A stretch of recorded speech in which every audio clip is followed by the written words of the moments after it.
We actually have 27. Oh my God. Welcome back to the Cypress Room, where we dive deep on influencing with integrity. This is a podcast for creators, and I'm Meggie Honeycutt. And I'm Christina Mascari. And we are back in the podcast studio with another Haven interview for you all today. And if you don't already know, our little baby podcast is partnering with the Haven Conference this year, and we get to interview some of their amazing speakers. And not only that, if you decide to buy your ticket to Haven, you can come meet Christina and I'll be doing an expert desk all about podcasting, so you can come ask me all your questions about starting a podcast. And then Christina will be doing a mastermind class with everything on advanced YouTubing. Mm-hmm. So the exciting part is you can also save money on your ticket because we have a discount code. Everybody loves to save money. Everybody loves to save money. So with the discount code Cypress50, you can save $50 off of your ticket to Haven. And we are so excited to see you there. So we'll put all those links below. But today, our Haven speaker, I'm so excited about this speaker, y'all. iconic. She is the godmother OG of content creation. Yes, okay. She is. So we are so excited to welcome KariAnne of Thistlewood Farms to the podcast today. I am so excited to be here, y'all. Thank you so much for having me. Okay, and now I'm going to say your name like 5 times. It's KariAnne. KariAnne. It's KariAnne. See, we even went over it before. It's like I'm driving a car. That's right. Anne. Okay. That's I'm going to get it. Yeah. I'm going to get it. KariAnne. Well, we are so excited to have you on today, and I'm going to read a little bit of her bio, but she is so much more than her bio. But just to give you a little bit of taste of what you're getting in for today, she writes her own blog, Thistlewood Farms, from the blue and white living room of her historic family home in Texas. She never met a red lipstick, a yard sale sign, or a mismatched piece of thrift store furniture that she didn't love. Thistlewood Farms is all about simple, easy DIYs, room makeovers, and tips and ideas to help transform your house into a home. So welcome to the podcast today. I am so excited to get to chat with y'all. I'm honored to be here. And you have your signature red lip on today Let's for go. the podcast. Let's go. And you are rocking it. I love it. So KariAnne is going to be teaching a class at Haven all about affiliate marketing. So today we want her to give you a little bit of a preview of what you can expect to learn if you come meet us at Haven and go take her class. So KariAnne, tell us, like, what can they learn at your class? Let's have a little preview. I think what is so exciting right now about being in this creator space is following, while it's important, definitely, there are so many revenue streams that you can make really amazing money at being a micro influencer. So with smaller numbers or having a smaller platform, you can still monetize it starting the day after my class or the day of my class, because I'm going to walk you through all about affiliates and how to really lean into your audience and how to share affiliates, number one, in ways you may not have thought of. And number two, I'm going to give you some incredible tips and ideas to save you time and effort, really, on selling things through affiliate links. Wow, that is going to be so much good information. I might have to sign up for your class too. I always go to her classes. I know. Let's go. And normally we start off the podcast with kind of the background of how you got into this, and we will get there eventually, but I think you have so much business knowledge. I want to hook people here in the beginning, and I know you're the queen of income streams. That's and right. So, and I think that the last time I heard you speak, maybe you said you had 13. You probably have more income streams than that. Can you give us an overview of your income streams? And you don't have to go into each one, but let's just do an overview of them first. We actually have 27 different revenue streams. And the reason, more importantly than what they are, and I'm happy to share my list with anybody, but more importantly, we live in a world right now where in our space, everything is pivoting. It's if you've experienced the recent Google update and, maybe your RPMs took a hit on your blog, or you've lost traffic, you realize the importance of diversification and making sure that you have so many different revenue streams that you can lean into to pivot to make sure that you have the amount that you need to run your business coming into your platforms every month. And so just a few of the things that I do currently. Number one, of course, I have the blog. If you are listening to this and you do not have a blog, I would immediately press pause on this podcast and run and immediately start a blog, because the thing about a blog that's incredible is I actually triple dip on a blog post. So for example, if I write a blog post, one revenue stream would be, of course, the blog itself with ads. The second one would be a brand pays me to write a post or give my opinion or decorate or do a project. And then the third thing is, in that same post, I'm also selling affiliate links. So a post, you generate ads, you get paid by a brand, as well as affiliate links. Some other things that I do currently, I am an author, I write books, I create UGC content for different brands. I host Instagram lives for brands.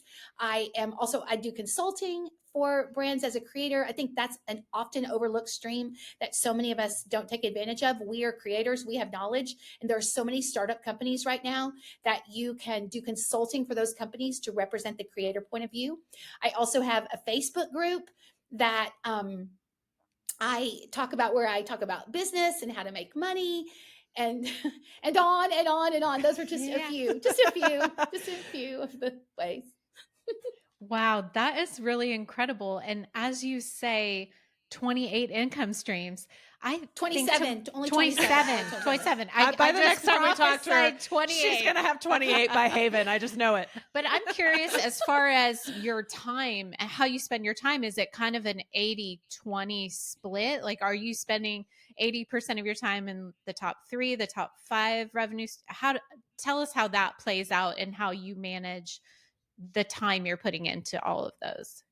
That is such a great question. And one thing I'm doing is I'm constantly evaluating the ROI of the hours of my day. So I'm adjusting that, where I'm leaning into certain revenue streams depending on the time of year, depending on if we're in Q1, Q2, Q3, Q4, it definitely adjusts. So for just as one example, going into Q4, I'm going to adjust leaning into affiliates, of course, because that is where all of the world shows up online with Pinterest and your blog. And, they are shopping for the holidays. They are decorating their homes for the holidays. And so, I'm perhaps going to lean into affiliates a little bit more at the end of the year. At the beginning of the year, I really lean into the blog, and I did a whole organizing series on the blog where, I really was working to get my page views up, because January traditionally in the beginning of Q1 is a little bit challenging sometimes. You go from the strength of Q4 to like, Q1. And so I really lean into the blog. Then I have a whole series planned. I get my audience all excited about it. So, but I definitely will say, if I'm evaluating where I put the majority of my time, I will truly say I put the majority of my time into my blog. And, they say, who even reads vlogs anymore? Vlogs are kind of not a thing. And I am here. I laugh. I giggle when people say that. Like, okay, all right, yes, y'all keep thinking that. So then more people will be reading my blogs, because other people might not be creating blogs. But I truly believe blogs are a home base. I think that there's such longevity. I also think there's a longevity on YouTube as well. I think YouTube is incredible. There's so much searchability on YouTube. Those you can get views for older videos. Christina, I'm sure you've discussed that. I've been to your classes before. You're such an incredible teacher, but there's so much value in the searchability that's on YouTube. That same searchability is available on Google as well for your blog. So I really perhaps lean into the blog and kind of everything surrounding it. It's probably my number one, but I definitely am adjusting the time I spend on the other revenue streams, depending on which is the most profitable at that time of year. I would love to know more about blogging. Okay. Because like you said, I think a lot of people discount blogging in today's world as a thing of the past. For somebody who was starting a blog today, though, tell us about how long it took you to ramp up that blog before it actually became a significant income stream for you. Can you tell us a little bit about that journey? Of course. So when I started my blog, y'all, I had no idea. I had no idea where it was going. I didn't set out to be a business person. I didn't set out we have 5 employees now. I didn't set out to do anything like that. I just set out, I was in the middle of Kentucky, and I was just between us, I was kind of lonely. We had moved there from Dallas to rural Kentucky, and I didn't really have very many friends, and I'm friendly, but I did not have that many friends. So You are so super friendly. super I cannot friendly. imagine you without any Yeah, I friends. know. I'm trying to go there. Okay.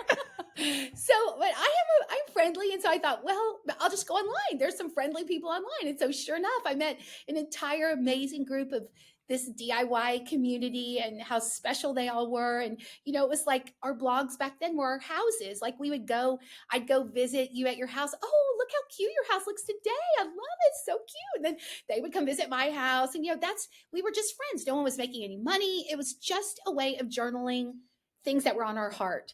And then about 6 months in, I went to Haven, the very first Haven, way back in the day. And I went to Haven, this is 2012, and I go to Haven, and there were girls there, there were women there, and guess what they were doing? They were making money. And I'm like, I'm sorry, back up. Whoa, what's happening here? People are making money off this? This is a thing? You can make money?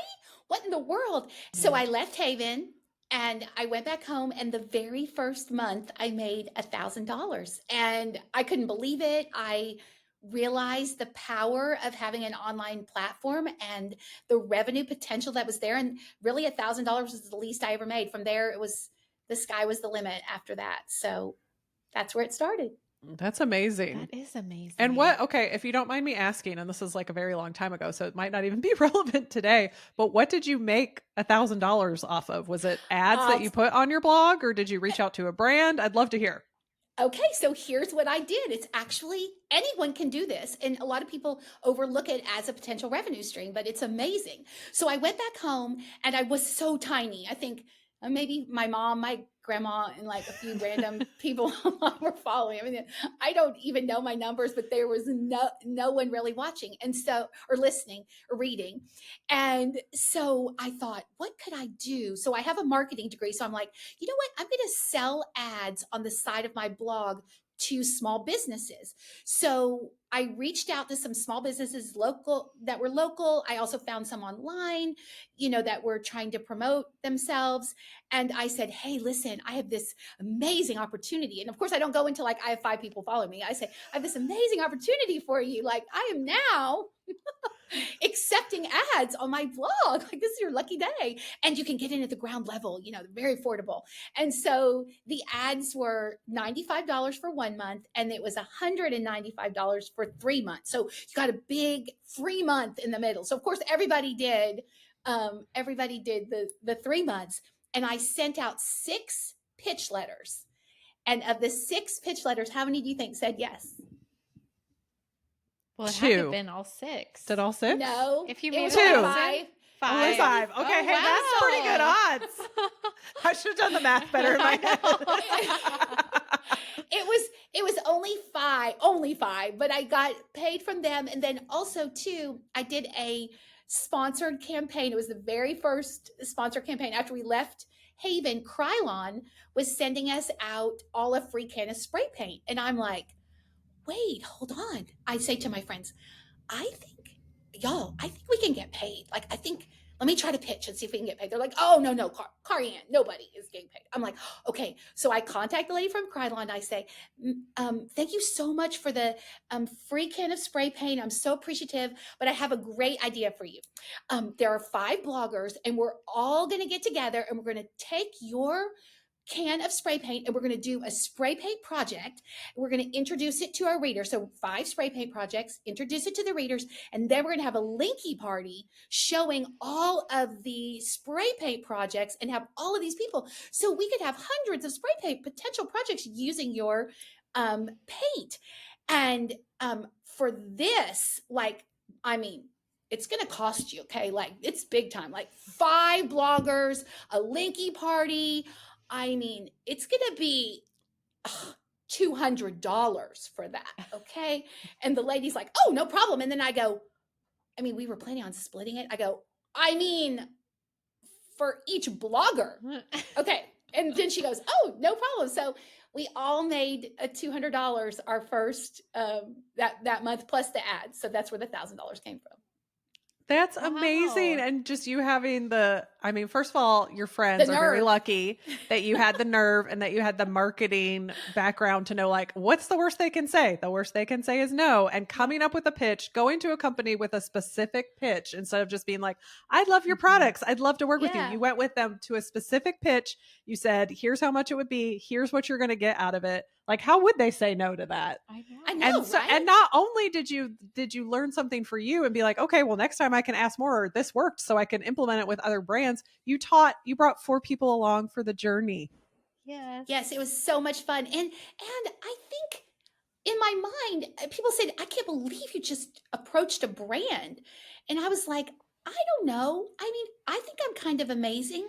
Like, I think my friends are kind of amazing. I mean, that brand's lucky. It's the reverse. It's like they're lucky to be working with us because we're creating these incredible projects. We're doing a linky party with all these other projects. I mean, I looked at it as like a win for them.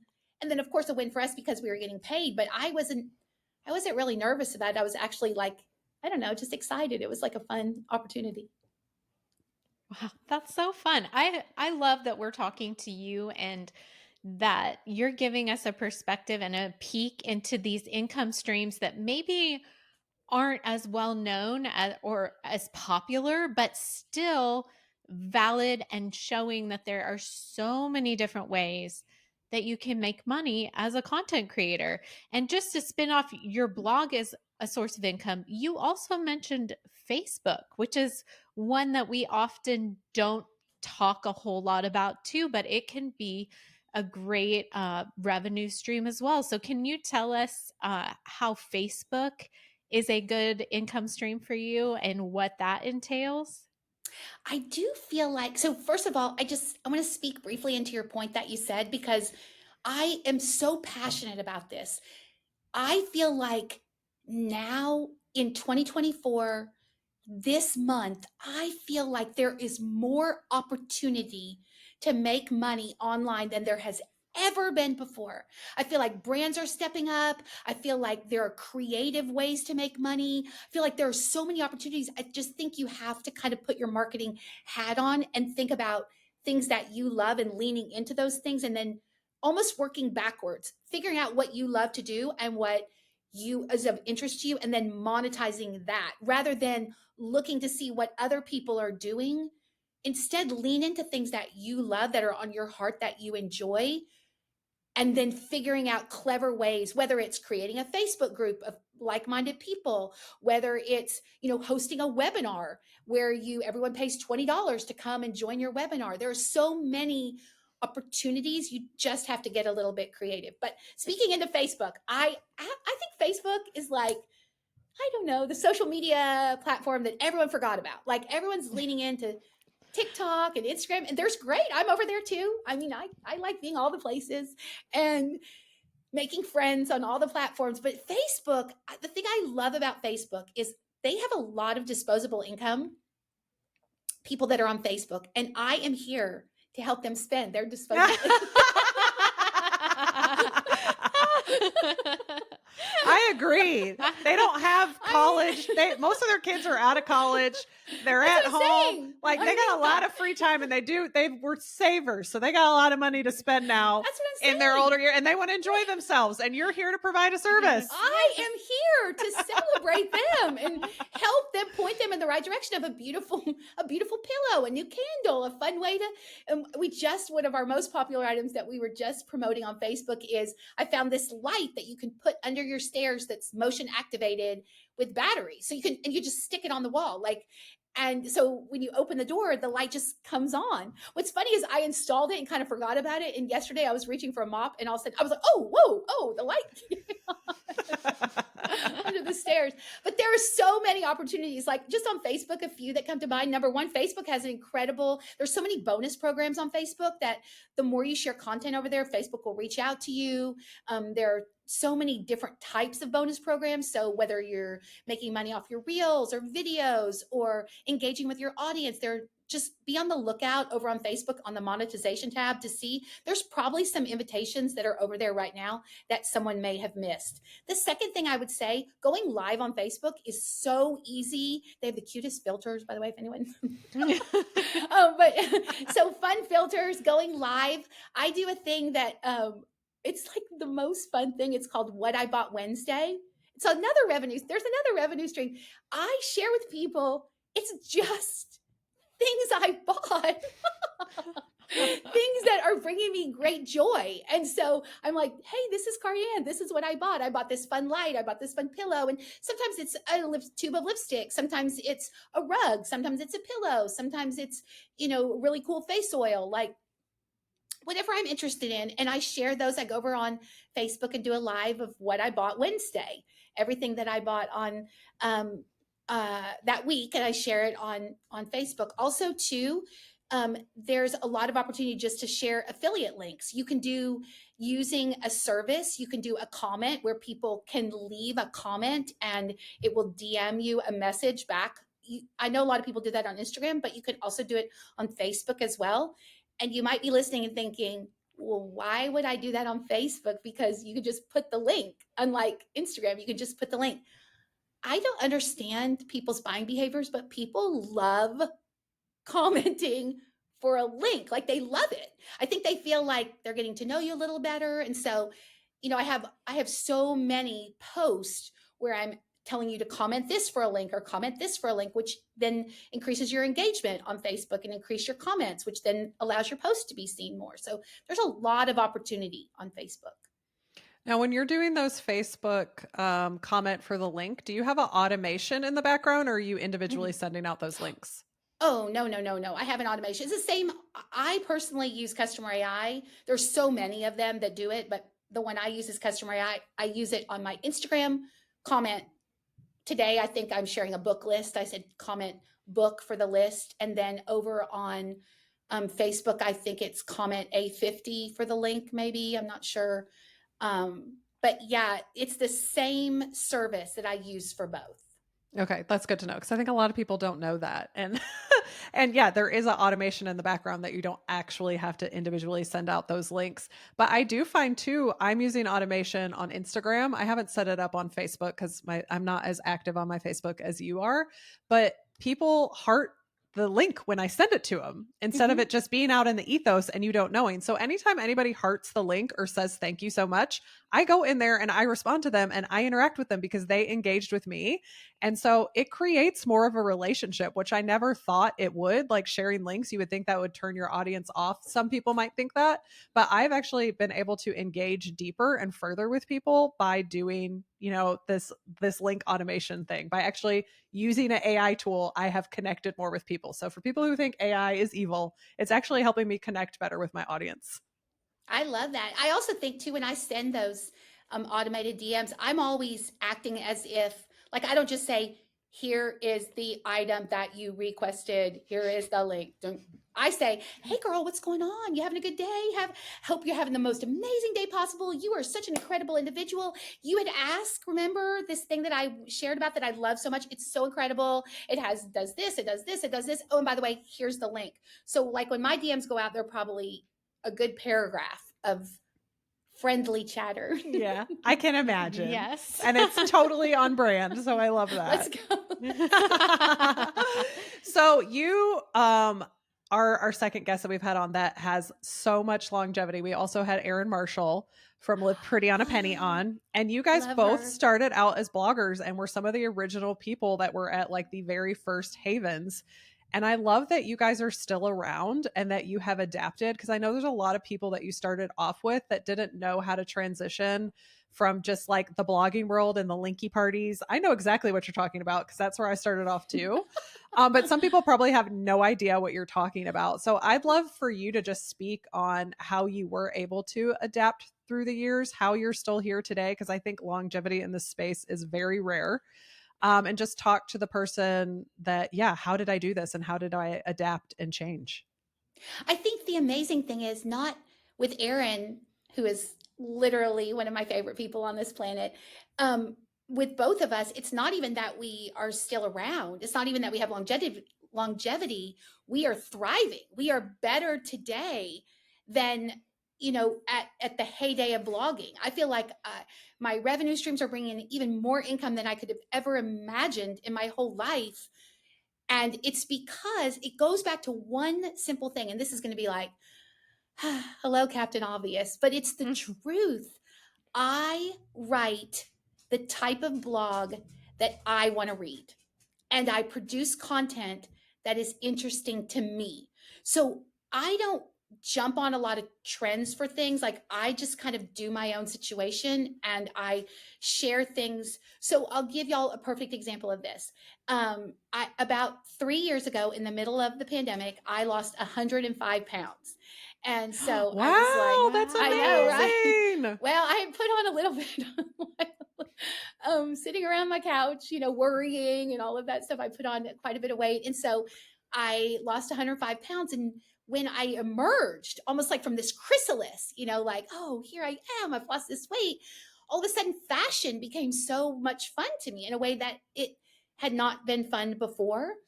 And so I started leaning into fashion. I started sharing dresses and fun earrings that I love and shoes that I love and all of that in a way that I had never done probably the first 6 years of my blog. And I brought everybody along with me for the ride on that. Also, too, I've also really leaned into reading books lately. I love to read. I've loved to read my whole life, but I have a little bit more time to read books. And so I've leaned into that. And that audience is growing faster than I can even imagine. So I think it's truly rediscovering what you love and sharing that with. I know that's so Captain Obvious. You're like, that's not a big tip, but for me at least. And you know what else too? I think it's showing up every day because you love it. So also right about 2020, maybe more 2021, I discovered something amazing. Discovered another amazing thing that within this little 5-foot person, beats the heart of a QVC host. Like, I was made to sell things to people. This is so true. I'm just laughing. It's so true. I'm just like, yes, I can see this. I mean, it was there maybe all along. I hadn't uncovered it, but I can't remember the first thing I ever sold. I got on there. I don't know. I'll just say, like, we'll just use these earrings. Like, I showed these earrings and I was like, look at how cute they are. Y'all, these are the cutest earrings look, and they're so big and they have pearls and they do this and da da da da. And people are like, whoa, oh, I need the earrings. Hold on. I need those earrings. And then I thought, gosh, I bet you I could sell something else. And then before you knew it, it was full on what I bought Wednesdays, So to me, I think I do that. It's definitely very lucrative. That's what we're going to talk about at Haven. All the ways that you can share things you love with your audience and monetize that. But for me, it's more about that I love it. Like, not like a little love it. Like, I'm selling things to random people online at Walmart. Like, they'll say, I love your earrings. I'm like, oh, girl, you should shop me. Like, okay, here's my thing. I'll send you my affiliate link. Like, let's go, So it's just something that I love to do. And I really try only with my business. I try to do all the things I love, and things I don't love, I hire out. There's my tip. I love that, because I think there's so much pushback. I think from people who started blogging too, is that it was always like educational, and like you would sell stuff, but it wasn't like so in your face. But I love recommending things to people, and then when they get it and they love it, I'm like, don't you just love it? And then someone else comes, you need to hear about this thing that we got and we just love. Like, I'm like that in my normal life. So why am I not going to be like that online and make money off of it at the same time. So I've loved watching you embrace that. And I love your advice of, if you don't love something, why are you doing it? And if you do love something, then don't be afraid to share it. I think that works outside of this content creator space as well. I know. And I love that just as you evolve and grow as a person, I mean, we're talking over a decade here. So, you know, nobody wants to stay stuck in the same thing they started in, but you've been able to really naturally, as your life has changed, your likes, your time, to integrate that into your business and grow your business along the same time as you're discovering like all these new books that you love and fashion. And I think that's fun. And it teaches people, you just because you started out one way doesn't mean that's where you always have to stay. You know, we were told for so long to just niche down. And I think as we talk to more creators, we're learning the beauty of blowing that up to an extent and bringing in different parts of yourself and what you love and enjoy. So I think that is so fun. Yeah. And now, okay, I have another question for you that like just came to my mind that I didn't even have written down. But we are, you know, we're with you. We're in an older demographic. We have older kids. We don't have littles at home, nor are we, you know, Gen Z is like who all the marketers are going after. And I feel like it's easier maybe to get partnerships if your audience is that Gen Z. It's like the hot thing. It's like TikTok. So, but I would love you to speak to why your audience and maybe why an older female audience is a good thing to have for brands. Oh, 1,000%. First of all, they buy. They have money. Really? Yeah. Shocking. They buy. And they're very loyal too. They're very, very loyal. And I think that that's something that's so important right now, because most of the brand collaborations, in a way that, you know, I think this is something that came into the forefront. I'd say I first started noticing it about 2 or 3 years ago, but brands are looking for the return on their ad spend with every collaboration, in a way. Like when I used to work with brands, they would just say, oh, create a project. You create a project. I'd say, what's your metric? What are you looking for? Oh, we're just trying to get the word out there. And so you create this project and everybody was happy. They were happy. You were happy. They, you know, now, oh, my friends, now it's like, we spent this much. We expect this much back. And by the way, oh, you didn't deliver. Okay, we won't work with you again. Oh, wait, you did deliver. Yes, we will work with you again. And truly, that's what it comes down to. It's now really a numbers game. And so if to be successful to work with brands, you need to have an audience that you have influence over, that you can promote things to them that you believe in. And if you suggest a product to them or a service or a new way of looking at things, they are open, their ears are open, and they are hearing you. And then they will take your recommendation and use it to influence their buying decisions. And I think I've never been prouder of, I was recently involved in a campaign and I was there with all of these creators, we were all we were all sharing the same product. And I just got the report back today and they were like, you blew everybody else out of the water on this campaign. And, you know, you did amazing on it and your sales were through the roof. And I attribute that to the audience that I have. I mean, they're not all over the place.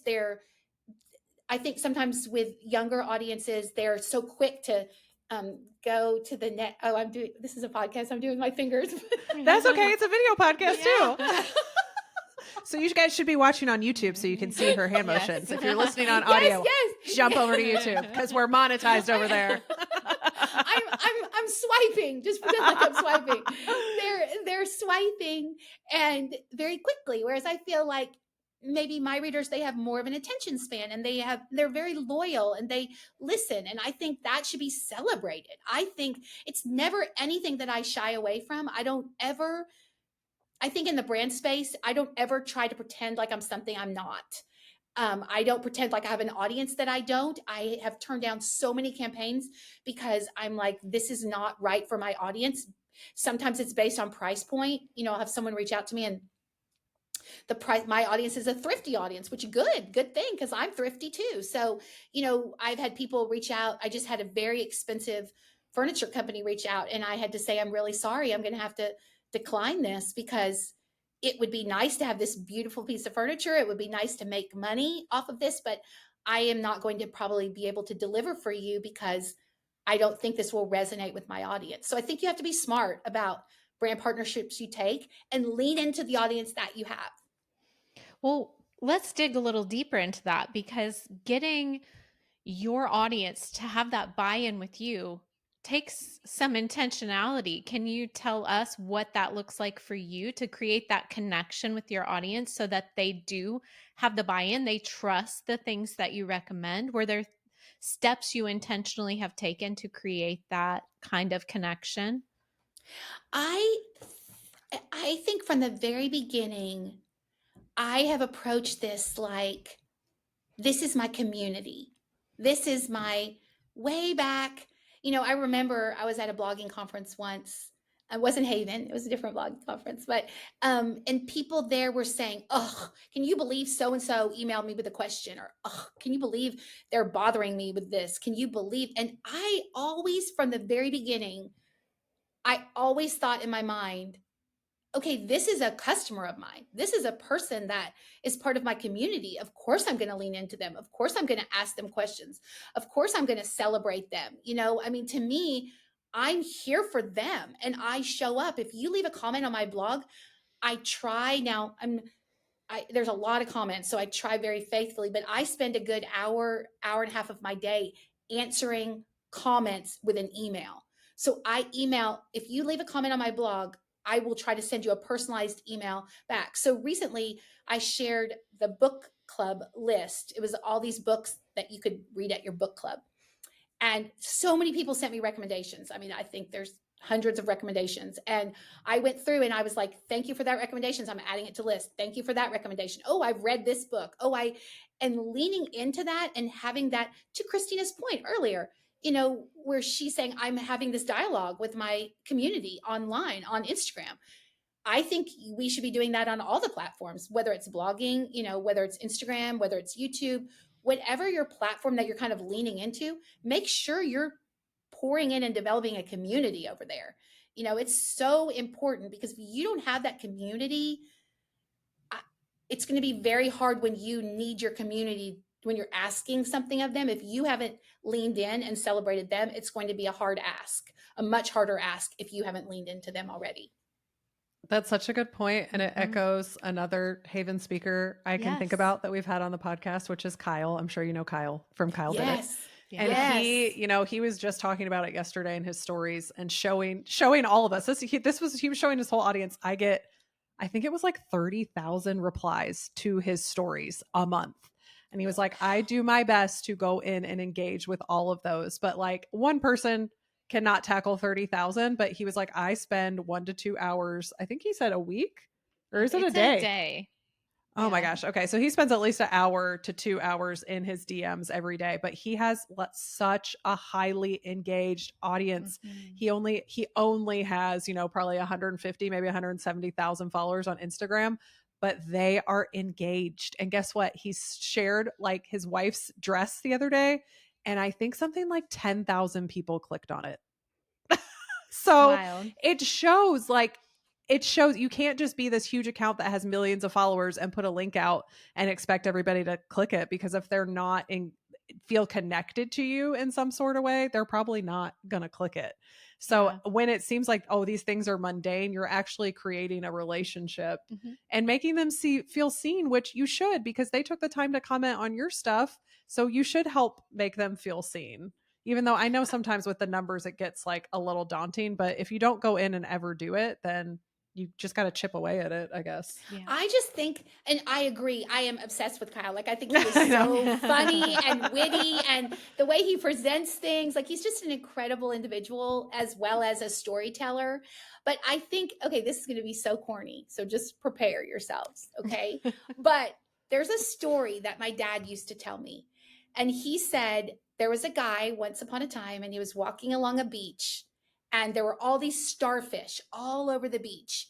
And he reached down and he picked up one of the starfish and he threw it back into the ocean.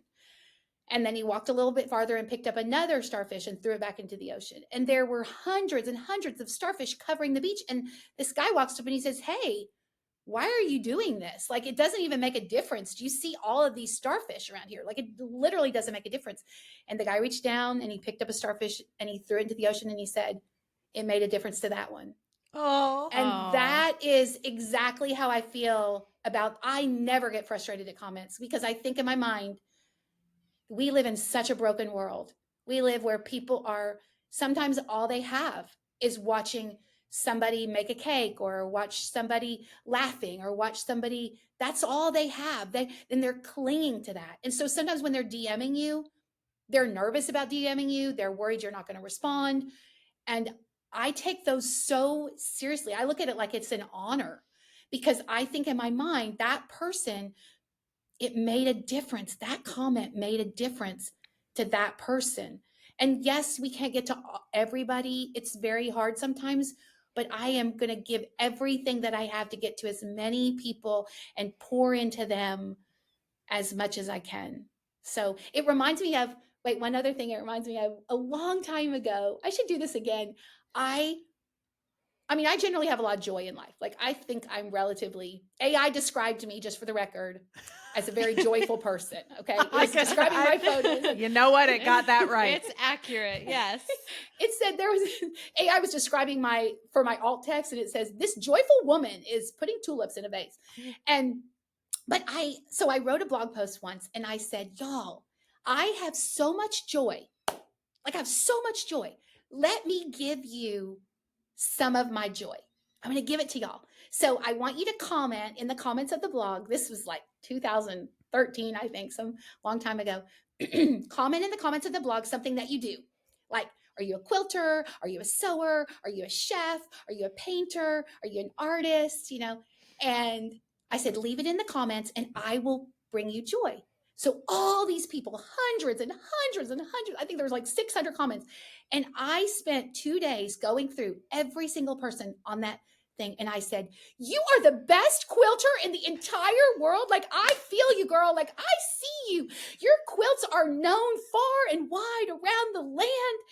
Everybody sees the amazing quilter that you are." And on and on and on and on. And something that I discovered in the middle of all of that is, here I was trying to give away that joy.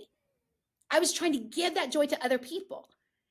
And every time I would comment, more joy would come back. And I was like, okay, gosh, because they would say, "Thank you so much. You're so amazing. I so appreciate you." And I was like, okay, whoa, I'm full to the brim of joy. I don't know how much more of this I can take. So sometimes pouring into other people can really fill you up as an individual if you take that perspective. Mm-hmm. Wow, I love that. I love that you approach this with such honor for people and recognizing that every comment is an actual person, a soul out there, and not just numbers, and it's not this transactional thing. I think and that's probably why your community is so engaged with you, because it's a reciprocation of what you are putting out. And I agree with you. You put joy out into the world and it's coming right back to you. So us, just beautiful. Yeah, it's I love really those beautiful. stories. Well, and we go deep here. So I want to go a little deeper and ask, because you are so bubbly and you are so giving, not only do you give to your audience, but you give to this community. I've seen you sit down with countless people, no matter their size, and be like, "Let's find some ways to make you money. You're struggling in this area. Let's look at this." Like, I've seen you do that. I've seen it in action. And I just want to know what your source is. Like, have you always been this way? Have you walked through hard times and learned things? And that's why I just want to know, why are you such a source of joy, and why are you so generous with your time? Where do you think that comes from? I think, of course, I've been through hard times. I mean, there's still a lot of years on this planet, my friends, a lot of years on this planet, and a lot of challenges. I mean, I had twins that were born 3 months early. I've had, my father died. I've had a lot of challenges in this world, but you know what? I am the luckiest duck in the entire world. I have an amazing husband. I have amazing kids. I live in the house I grew up in. I have so many blessings. I have an incredible faith. I am so lucky to have such an incredible church family with so many friends and believers and all of that stuff. And so I have this foundation that exists way outside of this world. Like there's already, so if all of this went away tomorrow, if like people were like, Thistlewood who? Like, who's that girl? Random. Obviously, she was trying to sell too many lights under her stairs. Please, see you later. Bye, girl. I mean, if all this went away, I would be just as joyful. I would be just as happy as I am now. But I never, ever, ever take it for granted. Not a minute, not a second. I don't care if I had 5 million followers, which I don't. Not even close. But none of that is, I mean, it's important. Numbers, of course, are important. I don't want to diminish it, but I'm also saying, to me, I look at it like I'm a part of this community, and I have been so blessed in so many ways. I mean, so many, many, many ways. And I just am a big believer in paying it forward. And it's kind of, from the very beginning, I remember I was 6 months into blogging. I came home and I made that first $1,000. And I told all my friends, like, hey, let's do this. We could do this. Look at this. We could make money. I didn't gatekeep. Well, their gatekeeping wasn't even a thing. But I didn't like hide it. I was like, and even now I'm an open book. Like, I was, right before this call, I was talking to a dear friend of mine who is not on Amazon selling things. And I was pained for her that she was not on Amazon selling things. And I'm like, well, let's get you set up. Let's help you. Let's do all this stuff. I think it's just because I'm so blessed in so many ways. And I just, it's like, I just want to pay it. I just want to give it away. I want to give that away, if that makes any sense. You have a heart of generosity. Yes. We had a whole episode about generosity, and that it's not always, I think people always kind of link it to, are you generous with your finances? But being generous with your time and the knowledge that you have, and like you said, not gatekeeping, is just another form of generosity. And I do believe it's why your life and your business continue to be so blessed, because the way that you pour out. So it's no surprise to me that you have a great support system, that you have a faith support system, that you have, you're being poured into so that you can pour out. I think those things are really important, and just showing the longevity that you've had in that. I think you're just a great example to so many people. And I know you're a mom, but you do just have a mother's heart. And I have seen it in action from afar. I've been at lots of conferences with you. And, we serve on the Haven board together, and you're just always up to help people, and you do it with a smile, and you do bring that joy, which puts people at ease, so they don't feel like they're bothering you.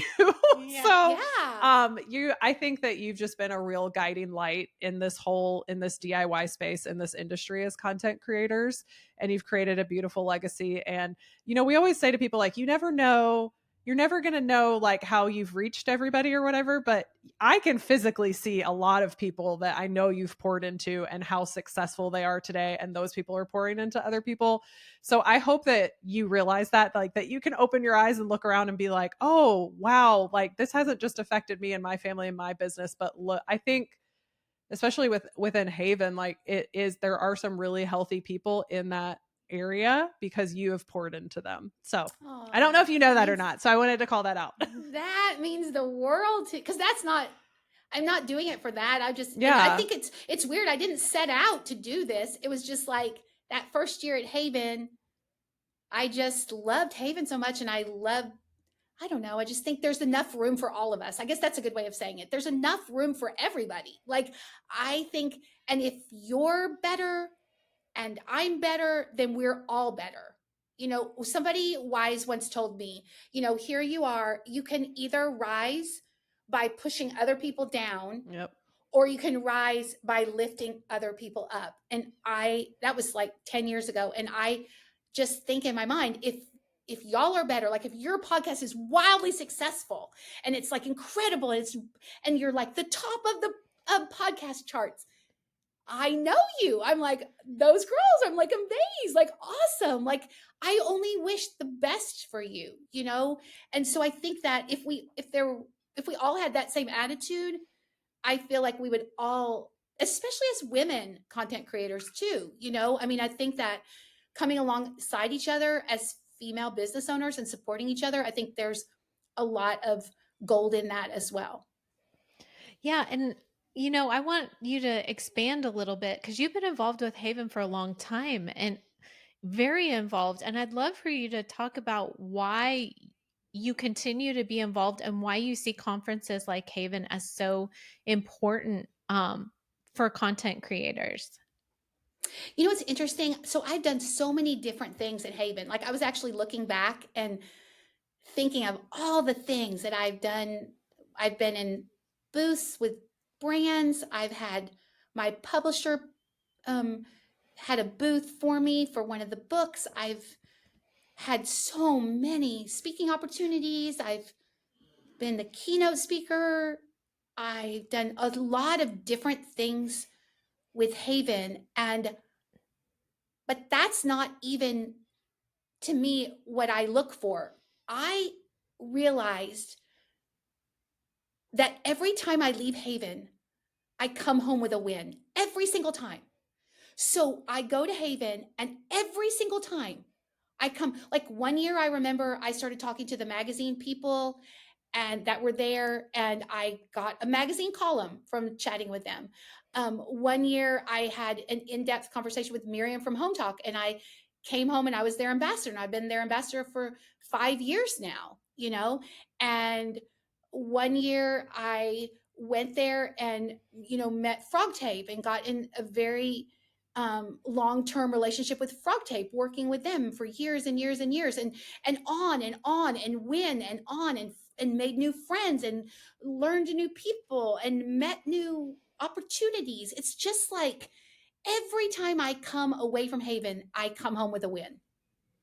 Well, gosh, if you aren't sold on Haven yet, that should sell you all on going on just another reason to go to a conference, because you're going to come home with a win. And maybe the win doesn't necessarily look like a brand deal or a magazine, but the win in making a specific connection or developing a new friend group or getting some much needed encouragement or a key that unlocks an area that you were stuck in.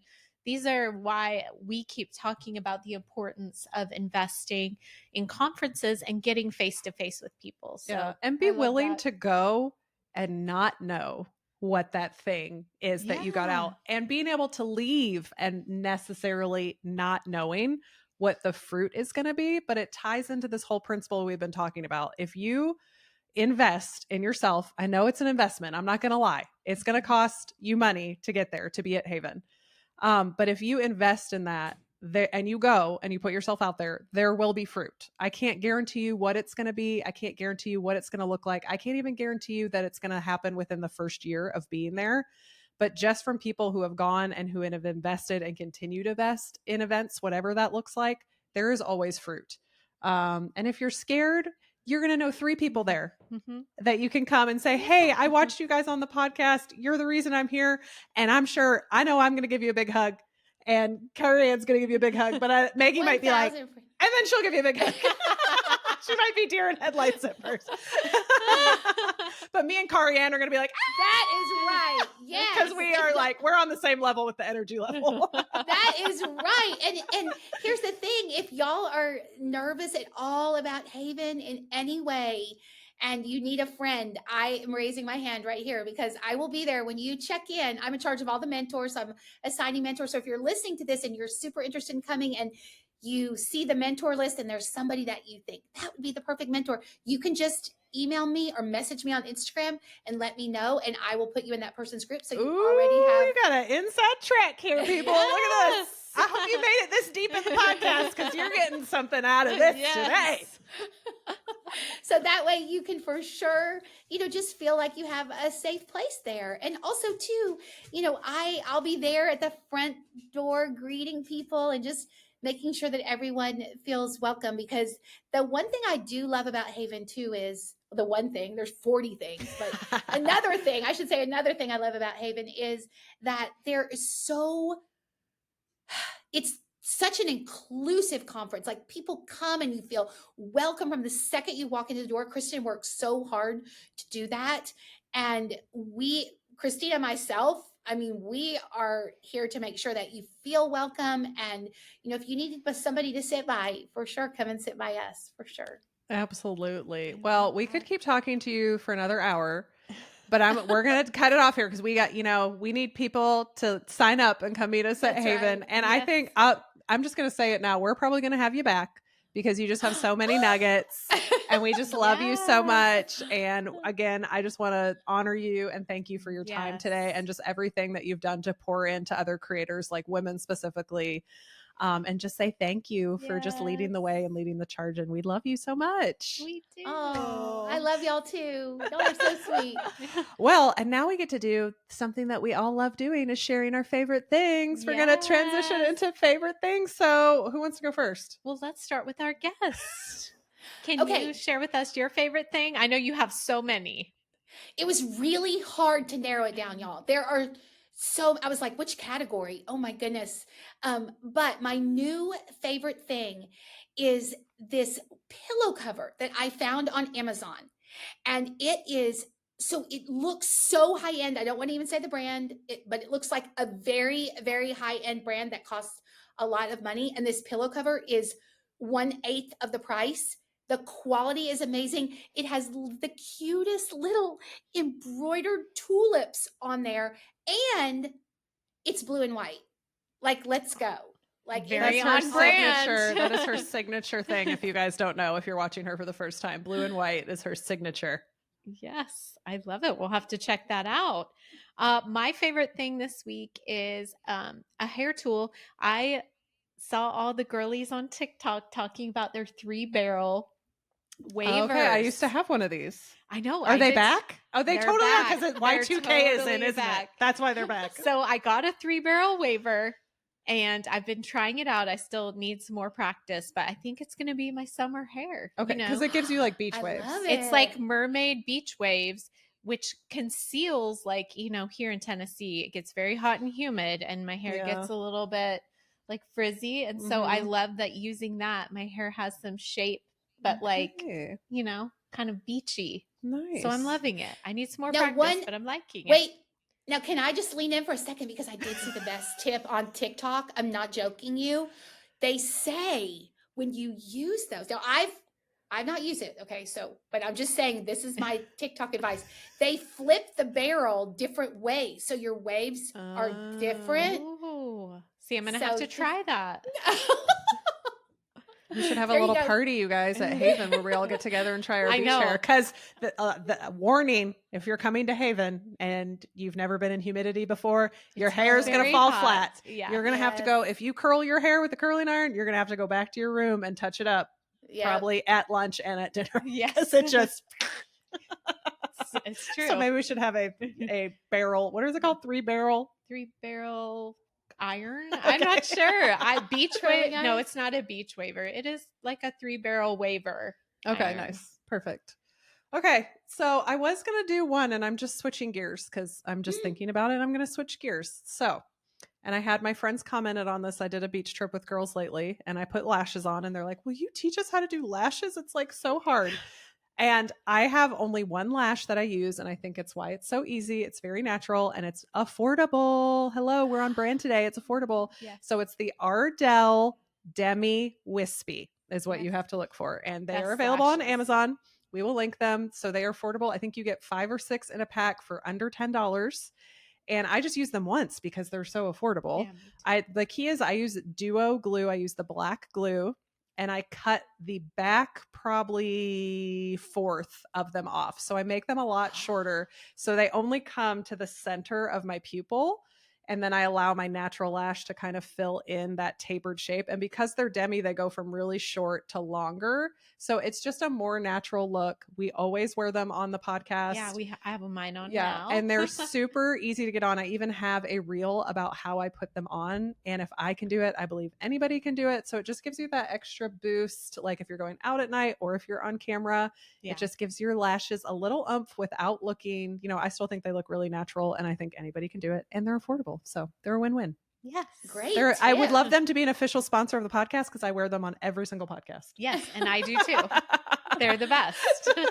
They're the best. Well, thank you, KariAnne, for coming on this podcast today. I just think you are spreading joy through our podcast. You gave us so much wisdom and insight. I'm encouraged. I am going away with a smile on my face. So we just so appreciate you taking the time out of your busy schedule to come chat with us today. And everything that we just talked about, all our favorite things, link to Haven is going to be in the description box. So check all those things out. If you have any questions, leave them down in the comments. If you have any questions about Haven, you can email KariAnne if you want to, get on a specific thing, like in a specific mentor group. She's obviously here to chat with you, as so are we. So any questions, send them our way. We'll be back with another podcast soon. So we'll see you next time in the Cypress Room.